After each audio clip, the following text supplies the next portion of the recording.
Everyone's talking about bug-out bags, but here's the brutal truth. Your perfectly packed survival kit is useless if you don't know how to navigate an urban crisis. Most preppers are planning for wilderness scenarios, but 80% of Americans live in cities, and urban disasters are completely different animals. Let me tell you what really happens when a city goes into crisis mode. The roads become parking lots, the bridges get blocked, the subway systems shut down, your perfect escape route becomes a death trap, and your bug-out bag becomes dead weight that slows you down. I've studied every major urban disaster from Hurricane Katrina to the 2010 Haiti earthquake, and here's what I've learned. The survivors aren't the ones with the best gear.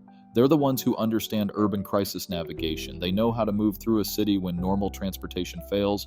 They know how to find resources when the stores are empty. They know how to stay invisible when chaos erupts. Here's what most people don't understand about urban survival. Cities are both highly resourceful places and incredibly dangerous environments during disasters. On one hand, you have access to water heaters, swimming pools, rooftop gardens, and abandoned buildings.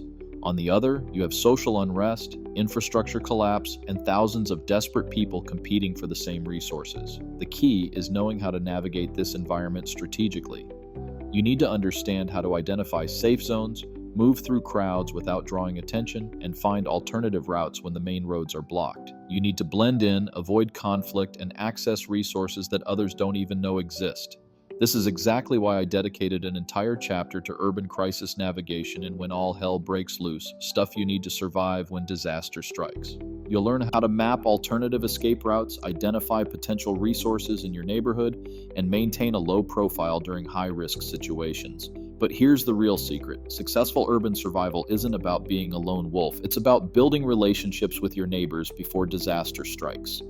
The survivors understand that community is your greatest resource in an urban environment. They foster connections, share information, and work together to overcome challenges that would be impossible alone. Think about it. When the power goes out, when the water stops flowing, when grocery stores are empty, who's going to help you? Your neighbors. But only if you've built those relationships beforehand. The people who survive urban disasters are those who understand that collaboration offers mutual benefits like sharing resources, skills, and information. Most survival guides ignore this urban preparedness aspect, focusing solely on individual skills and gear while missing the bigger picture.